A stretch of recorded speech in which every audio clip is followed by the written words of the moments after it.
Hello again and welcome to the 8th video in our Quick Start Training video series. In this video, we're going to talk about how to set up the dialer.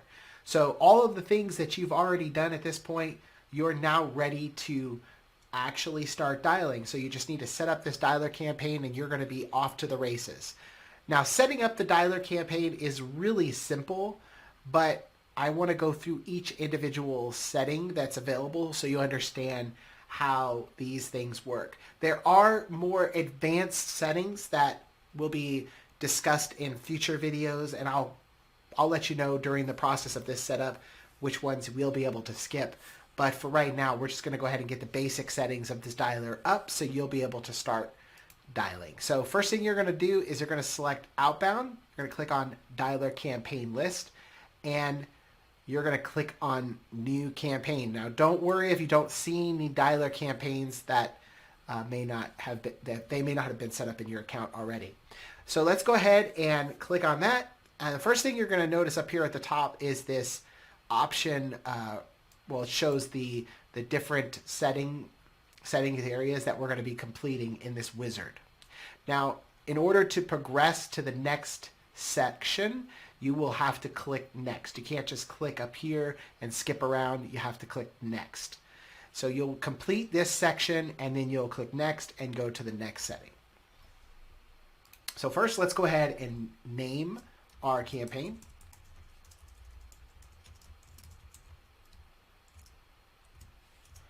And we're going to go ahead and select our group. Now you'll see you have a couple of options available when it comes to the mode of dialing. Power dial mode is going to dial each lead one at a time. Progressive is going to dial the leads, multiple leads at once. And so you have an option or a setting available to dial 1, 2, or 3 leads at once.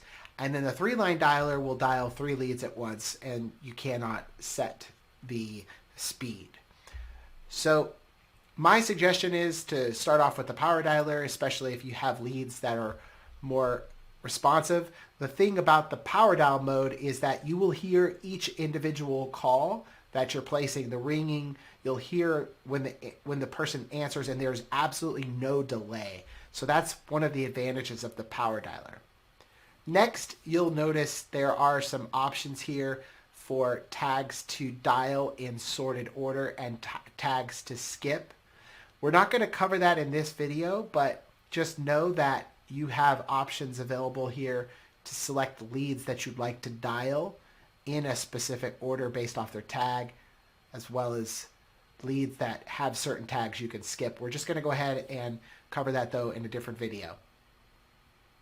You also have an option here to decide how you want to dial your leads. Now, by default, the dialer is set to call new leads first. So when those leads get added into the system, then they will be called next.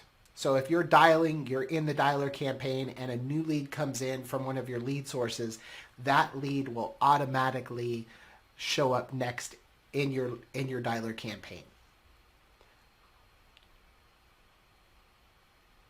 Assign to. If you have users inside of the system that you've created already, then you're going to want to make sure that you assign them to the campaign. If you don't, they will not see that campaign inside of their campaign list.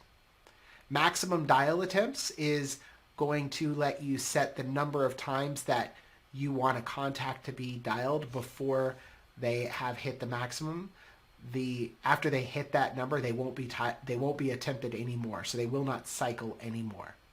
So in this case, I've got it set to 20. If I wanted to change that to 15, I can. Down here, you have the option to enable SMS and VM, which means that inside of the dialer, you'll have the ability to respond to text messages and voicemails. That's set on, turn on by default. Enable caller ID or any caller ID. This is a feature that allows you to verify another number that you might want to use as a caller ID instead of your main number that you have set up inside of the system. This would be like if you wanted to use a cell phone number or something else as your caller ID. We're going to go ahead and skip that for this video. Next is if the lead is busy or no answer, you can automatically progress to the next lead. Now, personally myself, I don't like to use this feature because sometimes, you know, there may be a lead that I want to try back again, and so I just leave this unchecked and dial it manually. Also, too, we did cover how to move leads automatically based off of these settings, so you may not want to have this checked for that purpose as well. So let's go ahead and go next to call handling. Now here, you'll notice you have the ability to set some specific calendar that you'd like to use for when you click to book a calendar inside of the system, or using the default calendar. So if you already have calendars set up inside the system, then it'll automatically use your default calendar if you have that set. Call handling policies we'll cover in another video, as well as scripts. But if you've already set up a script or a call handling policy, you can set those as the default for the campaign here. Keep in mind, these also work off of tags, which we'll cover in another video. And if you have a tag present, it'll automatically load, so you could just keep those as standard. Your phone number, this is going to be the caller ID for the number, the fallback caller ID for the number, or for the campaign. Local presence, you have the option to use local presence or not. In this specific case, I'm just going to use this number, but if I did turn on local presence, then I have the option to select from one of the dial modes for the local presence. We're going to go into local presence in another video. For right now, we're just going to keep it simple, and we're just going to dial with this number as our caller ID. Next, you want to select your call recording options. So you can have automatic call recording turned on where every single call is recorded, or you can set Ask Me First. So here you'll have the option to turn on recording on the call at any time, and then no recording. If you select no recording, then it will not record any calls. Finally, if you have a recording option turned on, you can turn on conversation intelligence, which transcribes all of your calls for you.